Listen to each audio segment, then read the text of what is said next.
Hello everyone, कैसे हो आप सभी लोग। उम्मीद करता हूँ स्वस्थ होगे और अपनी पढ़ाई ज़बरदस्त तरीके से कर रहे होगे। तो जैसे कि पता है आप लोगों को, कल हमने एक सीरीज़ की शुरुआत की थी जिसमें एसएससी के जितने भी एग्ज़ाम्स होते हैं, चाहे सीजीएल हो, सीएचएसएल हो, सीपीओ हो या फिर एमटीएस का हो, तो उनके जितने भी पेपर्स आए हुए हैं अब तक 2016 जब से ऑनलाइन एग्ज़ाम शुरू हुआ है उससे तब से अब तक जितने भी पेपर्स हो चुके हैं उन सभी पेपर्स का अब हम डिस्कशन करेंगे। रोज़ाना एक पेपर जो है डिस्कस किया जाएगा। तो कल एक पेपर हमने डिस्कस किया था 2016 का, और उसी क्रम में आगे बढ़ते हुए आज हम शुरुआत करेंगे पेपर नंबर सेकंड की। उम्मीद है आपसे कि आप लोगों ने जो है अपनी कॉपी और पेन निकाल ली होगी, और जो भी मीनिंग नया मिले या जो क्वेश्चन ना आ रहा हो उसको तुरंत नोट डाउन करना है और बाकी चीज़ें साथ के साथ समझनी है। चलिए देखते हैं, शुरुआत करते हैं फिर क्वेश्चन नंबर पहले पे। पहला देखिए क्या कह रहा है question. In the following question out of the four alternative choose the one word which best express. कल भी बताया था ये वाली बात, जहाँ भी क्या दे रखा हो बेस्ट एक्सप्रेसेस, ये वाली लाइन पकड़नी है। जब भी ये वाली लाइन मिल जाए, कौन सी, बेस्ट एक्सप्रेसेस, इसका मतलब क्या होता है, सिनोनिम का क्वेश्चन है, सिनोनिम पूछा है। तो देखो अच्छा मीनिंग क्या दे रखा है, मीनिंग दे रखा है एडवर्सिटी। अब देखो वैसे तो बहुत ज़्यादा डिफ़िकल्ट वर्ड नहीं है, आसानी मीनिंग है। एडवर्सिटी का मतलब क्या होता है, एडवर्सिटी का मतलब होता है विपत्ति, मुसीबत, परेशानी। तो विपत्ति, मुसीबत या परेशानी, अब सोचो हिंदी मीनिंग है इसका, अब अंग्रेजी में क्या मीनिंग बनेगा। विपत्ति, मुसीबत, परेशानी का मतलब होता है मिसफॉर्च्यून। मिसफॉर्च्यून मतलब इल्लक, इसको इल्लक भी बोलते हैं, इसको बैड लक भी बोलते हैं। कहते हैं बैड लक चल रहा है हमारा भी, एडवर्सिटी चल रही है, गरीबी चल रही है, दुर्भाग्य चल रहा है। तो ये सब किसके मीनिंग है, एडवर्सिटी के। अब देखो इसका सिनोनिम पूछा है तो चांस, चांस का मतलब क्या होता है, पहला ऑप्शन देखो, चांस का मतलब होता है अवसर, अपॉर्चुनिटी, ये तो हो नहीं सकता। सेकंड ऑप्शन पे आओ, कैपेसिटी, कैपेसिटी का मतलब होता है क्षमता, तो ये भी नहीं हो सकता। जॉय का मतलब होता है हैप्पीनेस। तो एडवर्सिटी का मतलब है दुर्भाग्य, और ये तो इसका एंटोनिम का सेंस दे रहा, तो जॉय वाला तीसरा भी नहीं हो सकता। और नंबर डी पे आओ, नंबर डी क्या बोल रहा है, मिस फॉर्च्यून, यही हमारा आंसर है जो कि हमने अभी पढ़ा भी था। तो एडवर्सिटी का मतलब होता है मिस फॉर्च्यून। आगे चल के हो सकता है यही वाला वर्ड दे रखे और अगली बार में क्या मिले, मिस फॉर्च्यून की जगह इल लक दे दे या बैड लक दे दे, तो बाकी के दोनों मीनिंग नोट डाउन कर लेने, आगे चल के मिल सकते हैं वो भी। तो पहले का कौन सा है, फोर्थ ऑप्शन आंसर एकदम सही है। आगे बढ़ो, नंबर सेकंड पे आते हैं, क्या बोल रहा है। In the following question out of the four alternative choose the word which is opposite. Opposite देखो, अपोजिट का क्वेश्चन है, मतलब एंटोनिम का क्वेश्चन है, एंटोनिम का क्वेश्चन है। तो देखो अच्छा मीनिंग क्या दे रखा है, टर्मिनेट, अच्छा वर्ड है वैसे तो। टर्मिनेट का मतलब क्या होता है, टर्मिनेट का मतलब होता है एंड, किसी चीज़ को ख़त्म कर देना, किसी चीज़ को ख़त्म कर देना या उसको रोक देना। तो अब एक बात बताओ, अपोजिट पूछा है इसको, किसी चीज़ को ख़त्म करना है रोकना, तो उल्टा पूछा है किसी चीज़ को ख़त्म करना, तो उल्टा क्या हो जाएगा, किसी चीज़ की शुरुआत करना, यही तो हो जाएगा। तो देखो अच्छा मीनिंग देखो, अच्छा पहला ऑप्शन क्या दे रखा है, कन्फाइन। कन्फाइन का मतलब होता है नज़रबंद करना। अब मीनिंग जितने भी नए मिल रहे हैं उनको नोट डाउन करना ही करना है आपको। तो कन्फाइन का मतलब क्या होता है, नज़रबंद, नज़रबंद समझते हो, नज़रबंद का मतलब किसी को जो है घर में बंद कर दिया, फिर उसे निकलने का मौका ही ना दो, नज़र में ही ना आ पाए वो, तो नज़रबंद करना कन्फाइन का मतलब होता है। और सेकंड ऑप्शन क्या है, रिपील। रिपील का मतलब क्या होता है, रिपील का मतलब होता है किसी चीज़ को कैंसिल करना, ख़त्म करना उसको, और वही मीनिंग इसका टर्मिनेट का था। जबकि पूछा है इसका क्या है, अपोजिट, अपोजिट पूछा है मतलब एंटोनिम का क्वेश्चन, तो रिपील तो इसका सिनोनिम हो गया। नंबर थर्ड पे आओ, कमेंस। कमेंस अच्छा वर्ड है, इसका मीनिंग क्या होता है, कमेंस का मतलब होता है किसी भी चीज़ की शुरुआत करना। तो टर्मिनेट का मतलब एंड करना था, इसका मतलब है शुरुआत करना। तो आंसर क्या हो जाएगा हमारा, second of sorry third option is the correct answer. और डी वाला प्रोग्रेस, प्रोग्रेस का मतलब होता है कंटिन्यू करना किसी चीज़ को। तो टर्मिनेट का मतलब ख़त्म करना होता है, ख़त्म करने का उल्टा क्या हो जाएगा, शुरुआत करना किसी चीज़ की। तो आंसर नंबर थर्ड एकदम सही है। आगे बढ़ते हैं, अगले क्वेश्चन पे आ जाओ, नंबर थर्ड पे।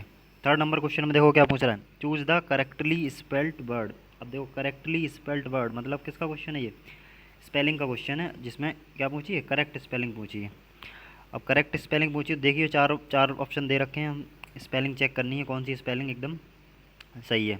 तो देखो मीनिंग बढ़िया है वैसे, ये क्या लिखा है, क्विंट, क्विंट एसेंस। अब देखो क्विंट एसेंस वर्ड दे रखा है, वही स्पेलिंग उसकी चेक करनी है कौन सी है। तो देखो एक बार जितने भी ऑप्शन दे रखे हैं इनमें एक बार तोड़ के लिख लो, क्विंट, क्विंट एसेंस जो वर्ड है उसको एक बार अगर हम तोड़ के लिखना चाहें तो क्या लिखेंगे, क्विंट को लिखना चाहें कैसे लिखेंगे, QUINT, क्विंट, और प्लस ESS, एसेंस क्या होता है, ESSENCE, यही होता है। तो देखो ये वाली अगर इनको हम मिला दें तो ये वाली जो है कहाँ पे मैच कर रही है, ये वाली चीज़ अब देखनी है एक बार। तो क्विंट एसेंस, क्विंट एसेंस ये स्पेलिंग होती है इसकी, तो देखो कहाँ पे, पहले वाले में तो है नहीं, ANCE लगा, दूसरे वाले में QUINTESSENCE, बिल्कुल सही है। कौन सा, सेकंड वाली स्पेलिंग एकदम सही लिखी हुई है। अब एक और मीनिंग भी जान लो इसका क्या होता है हिंदी मीनिंग। क्विंट एसेंस का मतलब होता है कोई भी जो है आइडियल सिचुएशन। आइडियल का मतलब परफेक्ट एग्जाम्पल हो किसी चीज़ का, जिसका जो उदाहरण दिया जा सके, तो ऐसी स्थिति को क्या बोलते हैं, क्विंट एसेंस बोलते हैं। एग्जाम्पलरी इसका दूसरा सिनोनिम अगर जानना चाहें तो सिनोनिम क्या हो जाएगा, एग्जाम्पलरी या आइडियल सिचुएशन। तो आंसर कौन सा हो जाएगा, करेक्ट स्पेलिंग बी ऑप्शन एकदम सही है हमारा। आगे आ जाओ नंबर 4 से लेके 6 तक। इंस्ट्रक्शन देखो क्या बोल रहा है, इन द 4 क्वेश्चन 1 पार्ट में हैव एन, मतलब स्पॉट द एरर का क्वेश्चन है, ग्रामर का पार्ट है। तो देखो अच्छा पढ़ो, 4th नंबर क्वेश्चन क्या बोल रहा है, if the farmer got a washing machine. पढ़ना है एक बार, सोचना है, फिर जिस भी पार्ट में लग रही गलती एक बार खुद से जो है ट्राई करना है, उसके बाद जो है देखो क्या हो रहा है। If the farmer got a washing machine his wife can do the laundry quickly. If the farmer got, यदि फार्मर को क्या प्राप्त हो जाए, गॉट। अब गॉट क्या चीज़ है यहाँ पे, गेट की सेकंड फॉर्म है, तो get got got. If the farmer got a washing machine his wife can. अब देखो सेंटेंस का स्ट्रक्चर समझ में आ रहा है, स्ट्रक्चर कुछ इफ़ लगा हुआ है और दूसरे वाले में कैन लगा हुआ है, तो समझो ये कंडीशनल सेंटेंस है पहले टाइप का, बताया भी है। इफ़ वाली क्लॉज क्या होता है, कंडीशनल सेंटेंस पहले वाले में क्या होता है, इफ़ वाली क्लॉज बनती है प्रेजेंट इंडेफिनिट में, और दूसरी वाली क्या किस में बनती है, फ्यूचर इंडेफिनिट में। और फ्यूचर इंडेफिनिट के साथ साथ किस में बन सकती है वो, कैन लगा के, मे लगा के, कैन लगा सकते हैं उसके साथ, मे भी लगा सकते हैं, बिल सेल ये लगा के, इनके साथ वर्ब की फर्स्ट फॉर्म आती है। तो देखो बी वाले पार्ट में तो कैन लगा हुआ है और आगे डू भी लगा, फर्स्ट फॉर्म लगी हुई है, लेकिन पहले पार्ट में गलती कर दी है इसकी, क्योंकि पहले टाइप का ये कंडीशनल सेंटेंस है, गॉट नहीं आएगा, पहला बनेगा प्रेजेंट इंडेफिनिट में। तो प्रेजेंट इंडेफिनिट कौन सी वर्ब की फॉर्म आती है, फर्स्ट फॉर्म आती है। यहाँ पे क्या लगा दिया उसने, यहाँ पे लगा दिया गॉट, तो गलती कहाँ पे, इसी पार्ट में गलती है, गॉट नहीं आएगा, यहाँ पे क्या आएगा, गेट आना चाहिए। आगे देखो नंबर नंबर 5, नंबर 5 में देखो क्या बोल रहा है, दे had often heard about the ship. They had often heard, उन्होंने, हैड ऑफन हियर्ड उन्होंने, उन्होंने सुन रखा था, अबाउट द शिप किसके बारे में, शिप के, जहाज के बारे में सुन रखा था। They have to travel on, आगे क्या बोल रहा है, दे हैव टू। अब देखो इस सेंटेंस को ध्यान से पढ़ो, वैसे है कुछ नहीं सेंटेंस, इधर देखो पहले वाले सेंटेंस को ध्यान से, दे had often heard, had plus third form, मतलब सेंटेंस कौन सा, पास्ट परफेक्ट, पास्ट परफेक्ट है कि नहीं, हैड प्लस थर्ड फॉर्म। और दूसरे वाले सेंटेंस में जब आएंगे तो आगे क्या बोल रखा है, they have to travel on. तो यहाँ पे एक बात बताओ, जब हैड प्लस थर्ड फॉर्म इधर पहले वाले में आ रही, दूसरे वाले में हैव टू कैसे आ सकती है भाई, सेंटेंस तो बनेगा तो एक ही में, या तो पास्ट में बनाओ या प्रेजेंट में बनाओ। तो इधर वाला पास्ट में चल रहा, तो ये वाला भी कैसे चलेगा, ये वाला भी क्या होना चाहिए, हैड, यहाँ पे हैव की जगह क्या हो जाएगी, यही गलती है इसमें, हैव नहीं आएगा, यहाँ पे क्या आएगा, हैड आना चाहिए हैव की जगह। तो सेंटेंस हो जाएगा, they had often heard about the ship, they had to travel on, उन्होंने सुन रखा था शिप के बारे में, they had to travel on, जिस पे उनको यात्रा करनी थी। नंबर आ जाओ अगले पे क्वेश्चन में, क्या बोल रहा है नंबर 6 में, he had no sooner seen one continent than he saw another. अब देखो एकदम आसान क्वेश्चन है, वैसे तो ये ग्रामर अगर पढ़ी होगी आप लोगों ने तो तुरंत कर पाओगे इसको। नो सूनर, नो सूनर का फंडा ध्यान है कि भूल गए, नो सूनर के साथ क्या आती है, देन। नो सूनर के साथ हमेशा ध्यान रखो, नो सूनर के साथ पेयर बनता है देन का, THAN, देन। और एक चीज़ और ध्यान रखनी है, हार्डली, ये बताया भी था, हार्डली, हार्डली के साथ किसका पेयर बनता है, हार्डली के साथ पेयर बनता है वैन का, किसका बनता है पेयर, वैन का। तो देखो यहाँ पे क्या है, नो सूनर है, नो सूनर के बाद क्या आना चाहिए, वैन नहीं आएगा, THAN, देन आएगा, THAN, ध्यान रखना है, कंपैरिजन वाली देन आती है, THAM। तो no sooner seen one continent than he saw another. आगे देखो नंबर 7 से लेके 9 तक, अब देखने में पता भी चल रहा है और वैसे भी देखो इंस्ट्रक्शंस पढ़ सकते हो। किसके क्वेश्चन है ये, फिल इन दी ब्लैंक के क्वेश्चन है। देखो क्वेश्चन नंबर 7 को पढ़ो अच्छा, क्या बोल रहा है, the ship with its crew, the ship with its crew, आगे dash gone to the bottom of the sea. बोल रहा है जो जहाज़ था विद इट्स क्रू, अपनी क्रू के साथ, जहाज़ और उसके जो भी क्रू मेंबर्स थे उनके साथ, और आगे लिखा है gone to the bottom of the sea, कहाँ पहुँच गए वो, बॉटम ऑफ द सी, समुद्र के बॉटम पे पहुँच गए। अब सोचो ज़रा, वर्ब चेक करवा रहा है वो, यहाँ पे कौन सी वर्ब आएगी। तो एक बात बताओ, सब अगर ग्रामर पढ़ के आए हो तो सेंटेंस में कुछ भी नहीं है, ऑप्शन देखने भी नहीं है आपको, क्यों नहीं देखने, विद लगा हुआ है, विद के साथ दो सब्जेक्ट जुड़े हुए हैं, सब्जेक्ट वन कौन सा है, द शिप, और सब्जेक्ट टू कौन सा, इट्स क्रू। तो एक बात बताओ, विद हो, टुगेदर विद हो, अलॉन्ग विद हो, लाइक हो, अनलाइक हो, एज वेल एज हो, इनके साथ जब भी दो सब्जेक्ट जोड़, एग्रीमेंट का रूल है ये बताया अभी था। तो जब भी इनके साथ दो सब्जेक्ट जोड़े जाते हैं तो वर्ब हमेशा किसके हिसाब से आती है बताओ? वर्ब हमेशा आती है पहले वाले सब्जेक्ट के हिसाब से। तो पहला वाला सब्जेक्ट हमारा क्या है? The ship. द शिप के हिसाब से क्या आएगा? द शिप के हिसाब से आएगा हैज़। प्लूरल का तो एक भी आ नहीं सकता, तो हैव भी कट जाएगा यहाँ से, हैव भी नहीं आ सकता। और जब हैव नहीं आएगा तो आर भी नहीं आ सकता। तो आंसर कौन सा हो जाएगा इसका? इसका आंसर हो जाएगा हमारा सिंपली हैज़। आगे बढ़ो, नंबर 8 पे आ जाओ। क्या बोल रहा है? The peon respectfully asked. देखो एकदम आसान क्वेश्चन, कुछ है नहीं वैसे इस क्वेश्चन में। द पियोन रेस्पेक्टफुली आस्क्ड, जो पियोन था उसने सम्मानपूर्वक पूछा, इफ़ ही, यदि वह, और आगे डैश वर्ब चेक करनी है, यहाँ भी हेल्पिंग वर्ब, गो देयर। अब एक बात बताओ, अगर डायरेक्ट इंडायरेक्ट पढ़ के आए हो जरा भी, तो इसमें देखो जैसे ही तुमने देखा आस्क्ड लिखा हुआ है यहाँ पे, तो आस्क्ड देखते ही समझ जाओ कि रिपोर्टेड स्पीच का जो सेंटेंस बनेगा वो किस में बनेगा?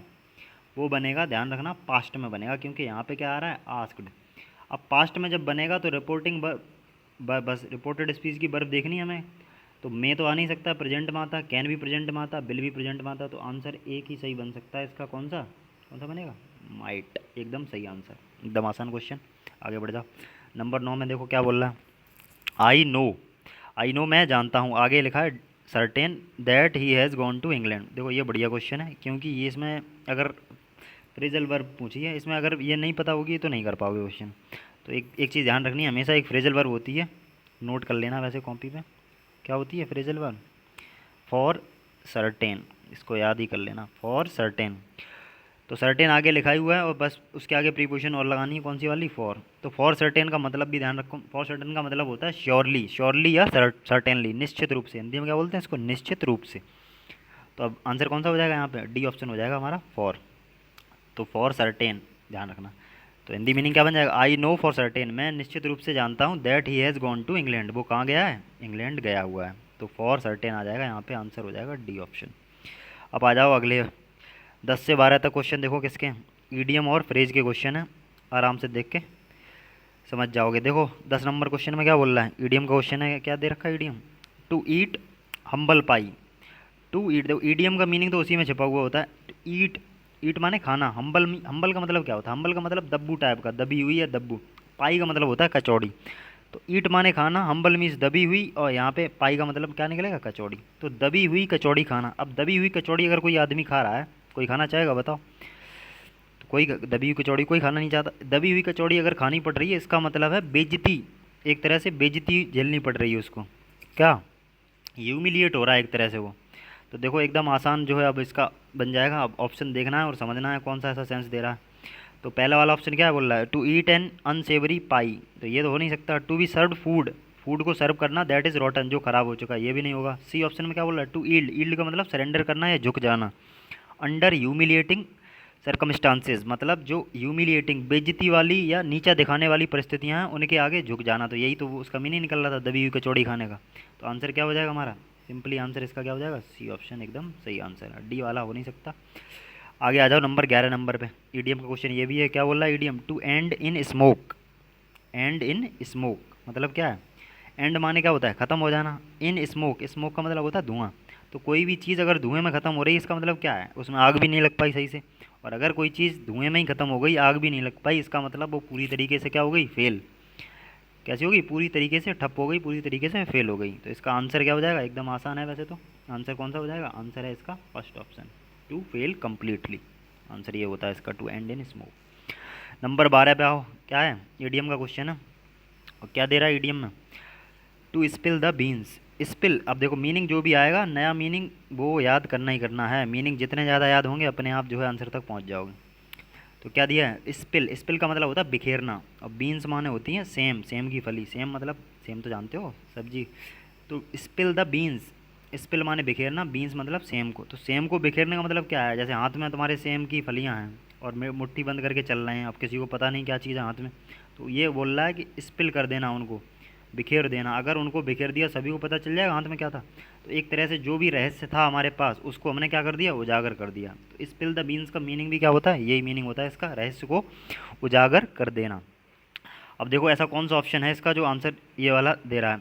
तो पहला ऑप्शन देखो ध्यान से क्या बोल रहा है, to reveal partial truth. Reveal माने होता है, रिवील का मतलब तो होता है रहस्य उजागर करना, लेकिन यहाँ पे पार्शियल ट्रुथ, पार्शियल का मतलब होता है, पार्शियल का मतलब क्या होता है, थोड़ा बहुत, और ट्रूथ का मतलब सच्चाई। तो ये तो आंसर नहीं हो सकता। बी वाला क्या है, टू बी अनटाइडी का मतलब, अनटाइडी का मतलब क्या होता है, गंदा होता है, तो ये भी नहीं होगा।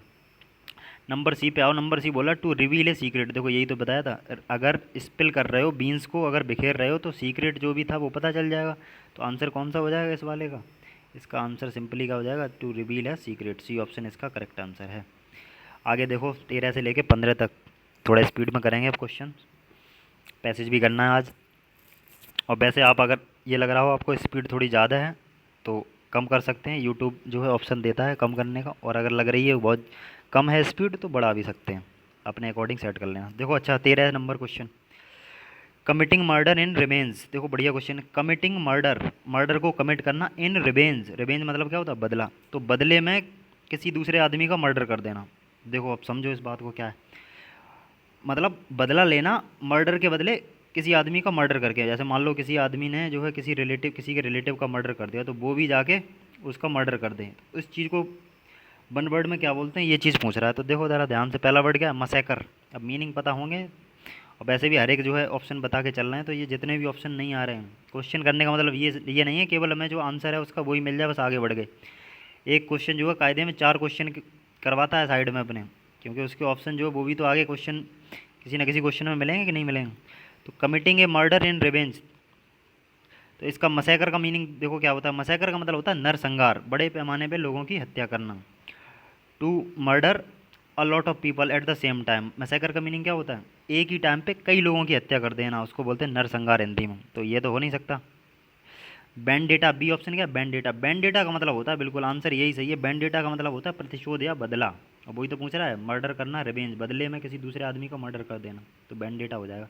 होमिसाइड, बाकी का ऑप्शन भी जान लो। होमिसाइड का मतलब होता है murder of a human being, किसी मनुष्य की हत्या करना, हिंदी में बोलते हैं इसको नर हत्या। और जो डी ऑप्शन है हमारा रेजिसाइड, रेजिसाइड का मतलब क्या होता है, राजा की हत्या कर देना, मर्डर ऑफ ए किंग और क्वीन, राजा या रानी की हत्या करना, उसको बोलते हैं रेजिसाइड। नंबर आ जाओ 14 नंबर क्वेश्चन पे। तो बनवर्ड का क्वेश्चन देखो क्या बोल रहा है, the thing that can be easily broken. Thing मतलब चीज़, that can be easily broken, जिसको आसानी से तोड़ा जा सके, कोई भी ऐसी वस्तु या कोई भी ऐसी चीज़ जिसको आसानी से तोड़ा जा सकता हो, तो उस चीज़ को क्या बोलते हैं, बोलो। देखो पहला ऑप्शन क्या बोल रहा है, पहला ऑप्शन है एमोरफस। अब देखो मीनिंग जो भी नया आएगा वहीं पर अटक जाओगे, तो मीनिंग नोट डाउन करने ही करने हैं, बार बार एक ही बात बोल रहे हैं, जितने ज़्यादा मीनिंग याद होंगे उतनी बेहतर अंग्रेजी हो जाएगी। तो एमोरफस का मीनिंग क्या होता है, एमोरफस का मीनिंग होता है हैविंग नो पार्टिकुलर शेप, कोई भी ऐसी चीज़, कोई भी ऐसी वस्तु जिसका कोई पार्टिकुलर शेप ना हो। शेप का मतलब समझते हो, शेप का मतलब आकार, कोई भी ऐसी चीज़ जिसका कोई आकार ना हो, हिंदी में इसको बोलते हैं आकारहीन। तो ये तो हो नहीं सकता, जबकि पूछा उसने जो आसानी से टूट जाए। ब्रिटल, ब्रिटल का मतलब बिल्कुल, ब्रिटल का मतलब होता है फीबल, कमज़ोर। कमज़ोर मतलब क्षण भंगुर, जो आसानी से भंगुर हो जाए, भंगुर का मतलब होता है टूटना, जो आसानी से टूट जाए। जो भी चीज़ आसानी से टूट जाए उसको क्या बोलते हैं, ब्रिटल। आंसर इसका हो जाएगा बी ऑप्शन। बाकी का ऑप्शन देख लो। अगला मीनिंग क्या है, सटल, SUBTLE, बी साइलेंट रहेगा, इसको क्या पढ़ेंगे, सटल। सटल का मतलब होता है कॉम्प्लिकेटेड, जटिल टाइप की चीज़। जटिल तो समझते हो, जटिल मतलब जिसको सॉल्व करने में बहुत ज़्यादा दिक्कत आए उसको बोलते हैं सटल। और डी ऑप्शन है सॉलिड, सॉलिड का मतलब जानते हो ठोस होता है, तो ये तो हो नहीं सकता। आंसर इसका कौन सा था, ब्रिटल। नंबर 15 पे आओ, 15 नंबर क्वेश्चन में क्या बोल रहा है, बनवर्ड का ही क्वेश्चन है, लास्ट क्वेश्चन बनवर्ड का। एन अनइम्पोर्टेंट पर्सन, देखो अनइम्पोर्टेंट का मतलब क्या होता है, जो महत्वपूर्ण ना हो, पर्सन मतलब व्यक्ति। तो बोल रहा है ऐसा आदमी जो महत्वपूर्ण ना हो, जो किसी काम का ना हो, तो उसको क्या बोलते हैं। तो देखो अच्छा ऑप्शन बढ़िया दे रखे हैं, मीनिंग देखो जो भी नया मिल रहा है बार बार बोल रहे हैं, नोट करना ही करना है। तो पहला ऑप्शन देखो क्या दे रहा है, नोना जेनेरियन। नोना जेनेरियन, देखो आगे भी इस तरह के वर्ड मिलेंगे, ऑक्टा जेनेरियन, नोना जेनेरियन, सेप्चुआ जेनेरियन, सेक्सा जेनेरियन, इस तरह के वर्ड जो होते हैं, जेनेरियन लगा हुआ था, एज बताने वाले वर्ड हैं ये। नोना जेनेरियन उस आदमी को बोलते हैं जिसकी एज 90 से 100 के बीच में होती है, तो उसको बोलते हैं नोना जेनेरियन। तो ये तो हो नहीं सकता। बी ऑप्शन में क्या है, नॉन एंटिटी। बी ऑप्शन बोल रहा है नॉन एंटिटी। नॉन एंटिटी का मतलब क्या होता है, a person who is not very famous या नॉट वेरी इंपॉर्टेंट, ऐसा आदमी जो ना बहुत ज़्यादा फेमस हो और ना ज़्यादा इंपॉर्टेंट हो, यही तो पूछ रहा है अनइम्पोर्टेंट पर्सन। तो आंसर कौन सा हो जाएगा इस वाले का, बी ऑप्शन एकदम सही आंसर है, नॉन एंटिटी। सी वाला भी देख लो, सी वाले में बोला है नॉन पैरेल। अब नॉन पैरेल का मतलब होता है मैचलेस, मैचलेस या कोई भी ऐसी चीज़ जिसकी किसी से कंपैरिजन न की जा सके, तो उसको बोलते हैं मैचलेस। अनकॉम्परेबल, जिसकी किसी से कंपैरिजन नहीं की जा सकती, या जो कैसी है अपने आप में अद्वितीय, यूनिक, तो उसको यूनिक वाली चीज़ को क्या बोलते हैं? नॉन पैरेलल बोलते हैं। और डी वाला ऑप्शन क्या है? Non conformist. नॉन कन्फर्मिस्ट का मतलब होता है जो किसी भी चीज़ से कन्फर्म नहीं करता, किसी भी चीज़ को नहीं मानता, अपने हिसाब से ही अपने काम करता है, तो ऐसे आदमी को बोलते हैं अपरंपरावादी, जो परंपराओं को ना मानता हो। तो डी ऑप्शन क्या हो जाएगा? अपरंपरावादी। आंसर कौन सा इसका सही है? B option, non entity. Number आ जाओ अगले क्वेश्चन पे। 16 से लेकर 20 तक किसके क्वेश्चन है? इंप्रूवमेंट के क्वेश्चन है। इंप्रूवमेंट भी मतलब क्या है? ग्रामर का ही पार्ट है। तो देखो अच्छा 16 नंबर क्वेश्चन पढ़ो फटाफट से, क्या बोल रहा है? The tribe lived with different customs. तो ट्राइब का मतलब क्या होता है? ट्राइब का मतलब होता है जनजातियाँ। तो जो जनजातियाँ थीं, लिव्ड, लिव्ड मतलब रहीं, विद डिफरेंट कस्टम्स। कैसे? डिफरेंट मतलब अलग अलग, कस्टम्स का मतलब होता है रीति रिवाज, तो अलग अलग रीति रिवाजों के हिसाब से रहीं। तो अब वो ये कहना चाह रहा है, अब सोचो जरा, अब फ्रेजल वर्ब का क्वेश्चन है ये। तो लिव विद, लिव विद का मतलब होता है कायदे में किसी चीज़ को झेलना, टॉलरेट करना, उसको बर्दाश्त करना। तो लिव विद यहाँ बर्दाश्त करने का सेंस तो बन नहीं रहा, जबकि बोल ये रहा जो जनजातियाँ थीं वो अलग अलग कस्टम्स को मानती थीं, उनके हिसाब से रहती थीं, ये कहना चाह रहा है वो। और लिव ऑन, अगर पहला वाला ऑप्शन लगा के देखो तो लिव ऑन का मतलब होता है किसी चीज़ पे गुजारा करना, सर्वाइव करना। तो लिव ऑन भी नहीं हो सकता, यहाँ पे गुजारा करने या रहने वाली बात तो है नहीं। नंबर किस पे आओ? बी वाले ऑप्शन पे आओगे तो लिव बाई, बिल्कुल सही बात है। अब ये वाली फ्रेजल वर्ब याद होनी चाहिए, याद नहीं है तो लिख लेना लिव बाई। लिव बाई का मतलब क्या होता है? फॉलो करना। लिव बाई का मतलब होता है फॉलो करना, फॉलो करना या मानना। तो यही तो कह रहा है, वो जो ट्राइब थी, जनजातियाँ थीं, वो लिव बाई, फॉलो करती थी डिफरेंट कस्टम्स, अलग अलग कस्टम्स को। आंसर हो जाएगा इसका बी। लिव तो कुछ नहीं होता, और नंबर डी तो हो ही नहीं सकता, तो आंसर क्या जाएगा इसका? B option. नंबर आ जाओ अगले पे, क्वेश्चन नंबर 17। 17 नंबर क्वेश्चन क्या बोल रहा है? देखो, dumb founded by the accusation. Dumb founded का अब जो भी देखो मीनिंग मिल रहा है, हर एक मीनिंग का मतलब बता रहे हैं हम। नोट डाउन करना ना करना वो आपके ऊपर है, कर लोगे तो बेहतर है, नहीं करोगे तो दिक्कत आनी आनी आगे। डम फाउंडेड का मतलब भौचक्का रह जाना। बाई द एक्यूजेशन, एक्यूजेशन का मतलब दोषारोपण। तो भौचक्का रह गया किसके जरिए? जब उस पर दोषारोपण हुआ। और आगे क्या बोल रहा है? ही कुड ऑफर, वो ऑफर कर सका, नो सीरियस डिफेंस, कोई भी सीरियस डिफेंस ऑफर नहीं कर सका वो। जब किसी आदमी पे दोषारोपण लगा दिया गया और उससे भौचक्का रह गया, एकदम शॉक्ड रह गया, उसके बाद कोई भी सीरियस डिफेंस मतलब अपने डिफेंस में कोई भी सीरियस बात जो है अपने डिफेंस में नहीं रख सका कि हम जो है निर्दोष हैं। तो सोचो इस वाली बात में सीरियस की जगह फिल करना है, कौन सा आ सकता है? देखो कायदे में वर्ड एकदम सही लग रहा है, वैसे करेक्ट आएगा नहीं यहाँ पे, सर्टेन भी नहीं आएगा। सर्टेन तो निश्चित के लिए यूज होता है, सेवियर का मतलब भयानक होता है। तो यहाँ पे dumbfounded by the accusation he could offer no serious defence, कोई भी सीरियस डिफेंस ना कर सका, वो गंभीर रूप से अपने आप को बचा ना सका। तो आंसर क्या हो जाएगा इसका? सीरियस ही रहेगा। आंसर इसका जाएगा नो इम्प्रूवमेंट, एकदम सही लिखा हुआ है जो लिखा है, सॉरी ये वाला नहीं, कौन सा? डी ऑप्शन, डी ऑप्शन जाएगा इसका, नो इम्प्रूवमेंट। आगे देखो अगला question 18 number. Ramu never makes at least a century each time he plays cricket. तो रामू नेवर मेक्स, अब देखो रामू नेवर मेक्स एटलीस्ट, अब एटलीस्ट का मतलब क्या होता है? कम से कम। ए सेंचुरी का मतलब एक शतक। ईच टाइम, देखो ईच टाइम का मतलब प्रत्येक टाइम ही प्लेज क्रिकेट, जब भी वह क्रिकेट खेलता है तब भी, जब भी वह क्रिकेट खेलता है कौन? रामू। तो ईच टाइम वो क्या करता है? कम से कम एक सेंचुरी बनाता है, कम से कम एक सेंचुरी जब भी वह खेलता है। तो यहाँ पे कम से कम एक सेंचुरी बनाता है, ये सेंस बनना है ना कि नेवर। नेवर तो आ ही नहीं सकता, नेवर का मतलब है कभी नहीं। जब कभी नहीं बोलोगे तो each time he plays cricket, इस तरह की बात जब बना दोगे तो सेंस नहीं बैठेगा सही। आंसर क्या आएगा यहाँ पे? सेल्डम का मतलब होता है कभी कभार, नेवर का मतलब कभी नहीं, फॉर एवर का मतलब होता है सदा के लिए, हमेशा के लिए, और ऑलवेज का मतलब होता है हमेशा। ऑलवेज थोड़ा सा छोटा वर्ड है फॉर एवर के कंपैरिजन में। तो आंसर यहाँ पे जाएगा कौन सा? कौन सा जाएगा? सी ऑप्शन जाएगा, ऑलवेज। रामू ऑलवेज मेक्स, वो हमेशा क्या करता है? सेंचुरी बनाता है जब भी वह क्रिकेट खेलता है। आंसर हो जाएगा सी ऑप्शन। नंबर देखो 19 नंबर क्वेश्चन क्या बोल रहा? He is given to gambling and drinking. देखो बढ़िया क्वेश्चन है। He is given to gambling and drinking. अब गिवन टू, गिव टू तो तब यूज करते हैं जब कोई चीज़ किसी को देनी होती है। अब यहाँ पे सेंस समझो, बस सेंटेंस अंडरस्टैंडिंग का है ये वाला। He is given to gambling and drinking, उसने क्या कर दिया? गैम्बलिंग, गैम्बलिंग मतलब क्या होता है? जुआ, और ड्रिंकिंग मतलब शराब पीना। तो उसने जुए को और शराब को छोड़ दिया, ये इस तरह का सेंस बनना है, छोड़ दिया या त्याग दिया है, इस तरह की चीज़ तो बोलोगे। तो गिवन, अब देखो पहली फ्रेजल वर्ब का क्वेश्चन है ये, पहली वाली फ्रेजल वर्ब क्या है? Given away. Give away phrasal verb क्या होती है? गिव अवे का मतलब होता है डिस्ट्रीब्यूट, बांटने के सेंस में। तो ये तो हो नहीं सकता, गैम्बलिंग और ड्रिंकिंग को बांटेगा थोड़ी वो, एज लगा हुआ है आगे। और बी ऑप्शन में क्या, गिव इन। गिव इन का मतलब होता है ईल्ड करना, सरेंडर करना, मतलब सरेंडर करना मतलब क्या होता है, हार मान लेना या झुक जाना। और नंबर सी में होता क्या दे रखा है, गिव अप। गिव अप का मतलब होता है त्यागना, give up. Give up note down कर लेना। गिव अप में क्या क्या मीनिंग होता है इसका, इसका मतलब होता है त्यागना।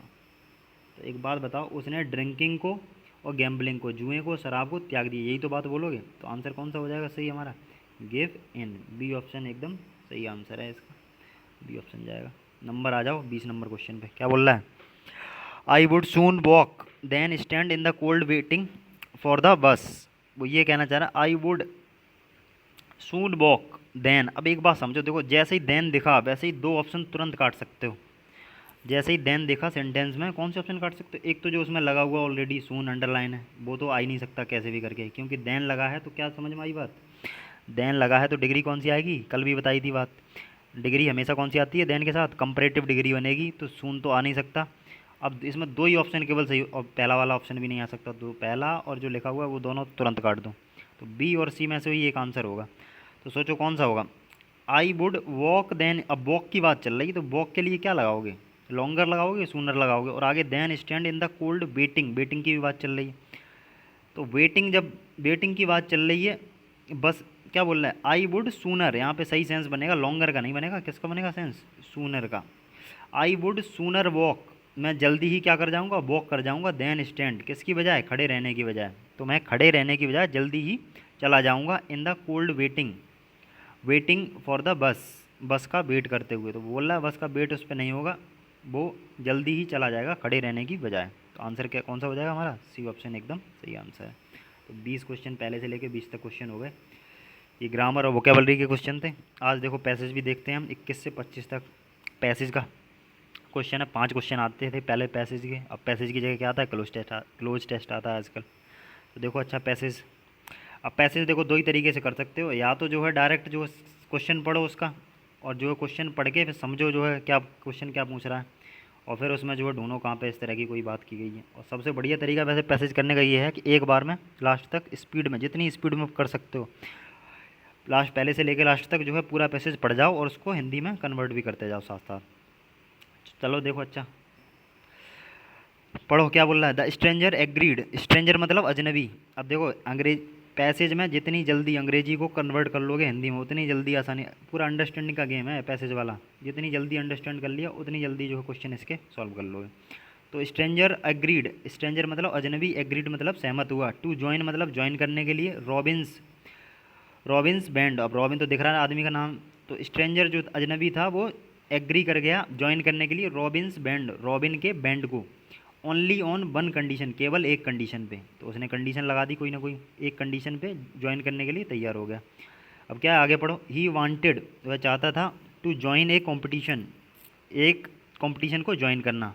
तो वो क्या चाहता था, एक कंपटीशन ज्वाइन करना चाहता था, ऑफ शूटिंग, किस चीज़ की कंपटीशन, शूटिंग की, शूटिंग की कंपटीशन ज्वाइन करना चाहता था।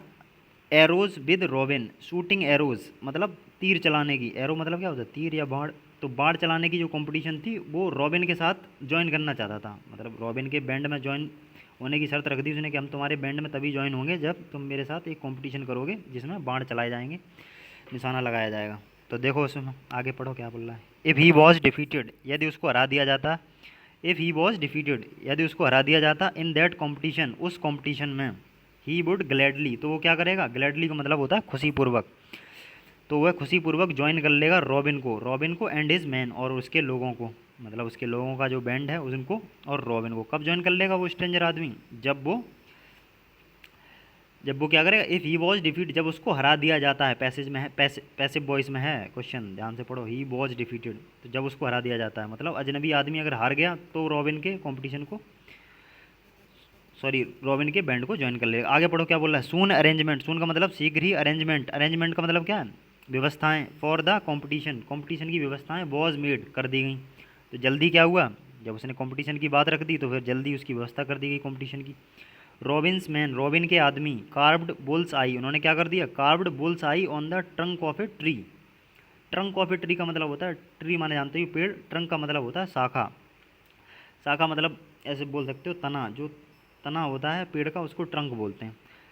तो पेड़ की एक डाल पे क्या कर दिया उसने, बुल्स आई, बुल की आई जो है लगा दी उसने, क्या सांड की आंख लगा दी वहाँ पे, रख दी, बांध दी किसी से। On the trunk of a tree eight A distance, कितनी दूरी पर, ऑफ अबाउट 50 यार्ड्स, 50 गज की दूरी पे, मतलब 50 गज की दूरी से उसने क्या किया, पेड़ जो था उसकी डाल पे बुल की जो है आँख थी उसको जो है टांग दिया।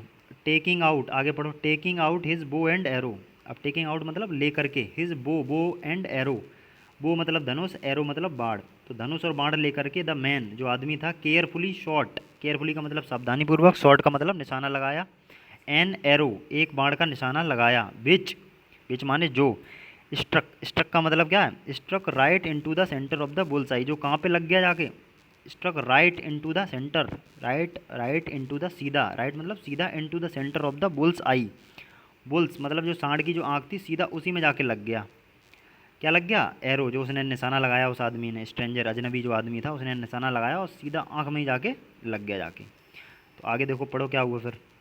रॉबिन्स मैन, रॉबिन के जो आदमी थे, वर सरप्राइज्ड, वो कैसे क्या हो गए, सरप्राइज्ड हो गए, एकदम से आश्चर्यचकित हो गए, at the man's skill, skill माने कुशलता, उस आदमी की कुशलता देखी, स्किल देखी तो एकदम से सरप्राइज्ड हो गए, ये तो बड़ा निशानेबाज है, एकदम निशाना सटीक लगा दिया इसने। आगे देन मतलब तब, रॉबिन्स टुक द बो, तब क्या हुआ, रॉबिन ने देख लिया, रॉबिन टुक द बो, रॉबिन ने धनुष उठाया, एंड शॉट और निशाना लगाया, एन एरो निशाना किसका लगाया, बाढ़ का निशाना उसने भी लगाया फिर, which not only hit the bull's I, not only का मतलब क्या, न केवल, जिसने न केवल हिट किया बुल्स आई सांड की आँख को, इन द सेंटर जो सेंटर में, बिल्कुल सेंटर में जाके, न केवल उसने सांड की जो आँख थी, बुल की जो आँख आई थी उसको हिट किया, बल्कि, बट का मतलब क्या, बल्कि ब्रोक मतलब तोड़ दिया, स्ट्रेंजर्स एरो जो अजनबी था उसके बाण को भी, क्योंकि उसने भी पहले एक तीर चला दिया था, वो जाके पहले ही लगा हुआ था उसमें, तो उसने भी निशाना जब रॉबिन ने लगाया तो वो न केवल उसकी आंख में लगा जाके बल्कि उसका जो बाण पहले से लगा हुआ था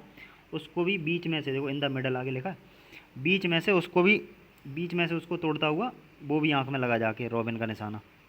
तो आगे क्या बोल रहा है, रॉबिन मतलब रॉबिन ने, 10 का मतलब होता है इस प्रकार, रॉबिन ने इस प्रकार प्रूव मतलब प्रूव कर दिया, दैट क्या प्रूव कर दिया, that he had better skills, उसके पास क्या थी, बेटर मतलब ज़्यादा अच्छी, स्किल्स मतलब कुशलता, उसके पास ज़्यादा बढ़िया टैलेंट था या कुशलता थी उसके पास, देन द स्ट्रेंजर, किससे, अजनबी से, तो जो अजनबी आया था उससे ज़्यादा बढ़िया किसके पास थी स्किल, रॉबिन के पास।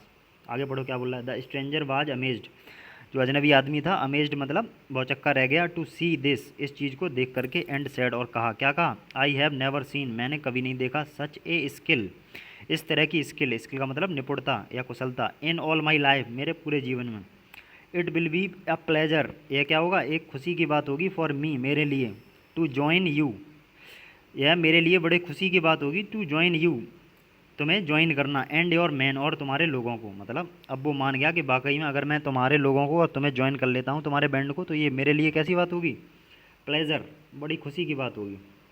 My name is John little, उसने फिर क्या बताया, मेरा जो नाम है, अजनबी ने क्या बताया, मेरा नाम है जॉन लिटिल, मेरा नाम क्या, John little. Robin and his man gladly, robin और उसके आदमियों ने, ग्लैडली का मतलब खुशीपूर्वक, वेलकम्ड हिम उसका स्वागत किया, बट लेकिन क्या हुआ, रॉबिन सेड दैट, रॉबिन ने क्या कहा तब, फ्रॉम देन तब से, ऑन ही रॉबिन ने तब से उससे क्या कहा, ही वुड बी नोन उस वह जाना, ही वुड बी नोन का मतलब क्या, वह जाना जाएगा, क्या जाना जाएगा, एज लिटिल जॉन, अब उसका नाम था जॉन लिटिल और वो जाना क्या जाएगा, लिटिल जॉन, मतलब जो लिटिल उसके पीछे लगी थी नाम के उसने क्या लगा दी, आगे लगा दी, किसने, रॉबिन ने।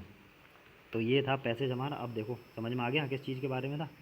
अब देखो क्वेश्चन देखते हैं, अब फटाफट से क्वेश्चन करने हैं। 21 नंबर क्वेश्चन देखो, पहला क्वेश्चन पैसेज का क्या बोल रहा है, what was the strangers condition for joining Robins band, तो बोल रहा है, अब क्वेश्चन पढ़ के समझ जाना चाहिए पूछ क्या रहा है question, what was the strangers condition, तो जो अजनबी आदमी था उसकी कंडीशन क्या थी, उसने क्या शर्त रखी थी, for joining Robins band, robin के बैंड को ज्वाइन करने की क्या शर्त रखी थी उसने, तो पढ़ो एक बार, समझ में आई बात, क्या क्या शर्त रखी थी, ऑप्शन देखो ध्यान से तुरंत लगा सकते हो, वैसे तो शर्त उसने ये रखी थी कि अगर जो है धनुष बाण से निशाना लगाया जाएगा, कंपटीशन रखी जाएगी हमारे और तुम्हारे बीच में, तो मैं तुम्हारा और मैं कंपटीशन जीत जाता हूँ तो क्या हो जाएगा, मैं तुम्हारे बैंड को ज्वाइन नहीं करूँगा, और अगर तुमने मुझे हरा दिया तो मैं तुम्हारे बैंड को ज्वाइन कर लूँगा। तो देखो अच्छा, पहला ऑप्शन क्या बोल रहा है, only if he and have a competition of shooting arrows, B वाले में देखो क्या बोल रहा है, only if he is defeated by Robin, यदि उसको हरा दिया जाता है रॉबिन के द्वारा in a competition of shooting arrows. देखो यही आंसर सही है, यही तो बात हुई थी, और रॉबिन ने लास्ट में उसको हरा भी दिया था कॉम्पिटिशन में, उसके बाद उसने ज्वाइन भी कर लिया था।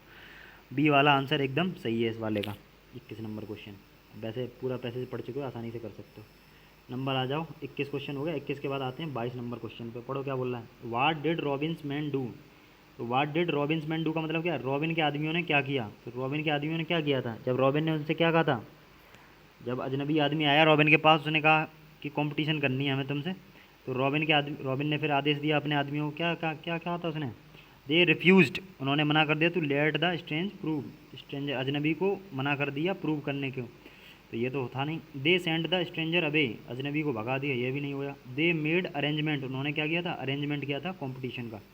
आंसर कौन सा हो जाएगा, सी ऑप्शन एकदम सही है। अरेंजमेंट किया था नहीं कंपटीशन का, देखो कहाँ पे ये वाला आंसर। वापस आओ पैसेज में, नंबर 3 4 देखो, सून सून के बाद लिखा है यहाँ से, देखो समझ में आ रही बात कुछ। Soon arrangement for the competition was made, था कि नहीं था। तो ये आंसर कौन सा हो जाएगा इस वाले का, 22 नंबर क्वेश्चन का आंसर कौन सा हमारा, तीसरा ऑप्शन एकदम सही आंसर है। नंबर 23 नंबर क्वेश्चन पे, how did the stranger know, अजनबी कैसे जानता था, that Robin had better skill than him, तो रॉबिन के पास ज़्यादा बढ़िया स्किल है उससे, तो स्ट्रेंजर को कैसे पता चला बताओ। अभी पूरा पैसेज पढ़ के आए हो, तुरंत बताओ रॉबिन को कैसे पता चला कि उसके, वो सॉरी स्ट्रेंजर को कैसे पता चला रॉबिन के पास बढ़िया स्किल है मुझसे।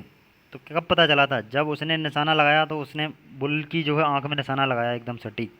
फिर रॉबिन की बारी आई, रॉबिन ने भी निशाना लगाया, रॉबिन ने क्या किया, रॉबिन ने निशाना तो लगाया ही बुल की आंख में, उसका जो तीर लगा हुआ था वहाँ पे पहले से, उसको भी बीच में से, तीर को भी बीच में से चीरता हुआ निकल गया उसका। तब वो जान गया कि इसके पास तो और ज़्यादा बेटर स्किल है। तो देखो ऐसा कौन सा ऑप्शन आंसर दे रहा है। तो पहला वाला पढ़ो, when Robin arrows hit the bullseye, ये तो हो नहीं सकता। When Robin agreed to let him compete with him, ये भी नहीं होगा। आंसर देखो, when Robin beat him in the competition, ये भी नहीं होगा। आंसर देखो डी होगा, when Robin's arrow hit the bullseye, उसकी जो एरो था रॉबिन का, उसने बुल्सआई को हिट किया, एंड ब्रोक, और तोड़ दिया स्ट्रेंजर्स एरो, उसके एरो को भी बीच में से तोड़ दिया था। तो आंसर कौन सा हो जाएगा इस वाले क्वेश्चन का, डी ऑप्शन एकदम सही आंसर है। नंबर 24 नंबर क्वेश्चन पढ़ो। What name did Robin give him, तो रॉबिन ने उस आदमी को क्या नाम दिया था, लास्ट में क्या नाम दिया था उसको बताओ। उस आदमी का नाम क्या था, देखो इधर देखो कहाँ पे आई थी ये वाली बात। उसका नाम उसने बताया था my name is John little, मेरा नाम क्या है जॉन लिटिल, लेकिन रॉबिन ने क्या किया, वेलकम किया, but he would be known as Little John, उसको क्या जाना जाएगा तब से, उसको तब से लिटिल जॉन के नाम से जाना जाएगा। तो उसने उसका नाम क्या रख दिया था, जॉन लिटिल से लिटिल जॉन का रख दिया था। देखो कौन सा है ऑप्शन, जॉन लिटिल या लिटिल जॉन, तो आंसर कौन सा हो जाएगा, डी ऑप्शन हो जाएगा लिटिल जॉन, ये आंसर एकदम सही है। नंबर 25 लास्ट क्वेश्चन है हमारा आज का। What did robin do, robin ने क्या किया आफ्टर द कॉम्पिटिशन, कॉम्पिटिशन के बाद क्या किया रॉबिन ने बताओ। पहला देखो क्या किया था, पढ़ के भी आए पूरा। He welcomed the stranger to the band, उसने स्ट्रेंजर अजनबी का स्वागत किया बैंड में। एंड चेंजेज हिज नेम, उसका नाम बदल दिया, बिल्कुल यही बात तो की थी, स्वागत भी किया था, उसका नाम भी बदल दिया था। तो ये था हमारा नंबर 25 क्वेश्चन। तो आज हमने 25 क्वेश्चन डिस्कस करे हैं, मतलब पूरा सेट डिस्कस कर लिया। 2016 CGL का सेकंड नंबर पेपर था ये। तो इसी तरह से आगे भी पेपर जो है रोज़ाना एक वीडियो मिलता रहेगा आप लोगों को, देखते रहो। और जो है एक चीज़ ध्यान रखनी है, जो भी क्वेश्चन नहीं आ रहा है या जो भी मीनिंग नया मिल रहा है उसको नोट डाउन जरूर करना और टाइम टू टाइम रिवाइज करते रहना है। तो आज के लिए इतना ही रखते हैं, आगे जो है कल मिलेंगे। Okay, take care.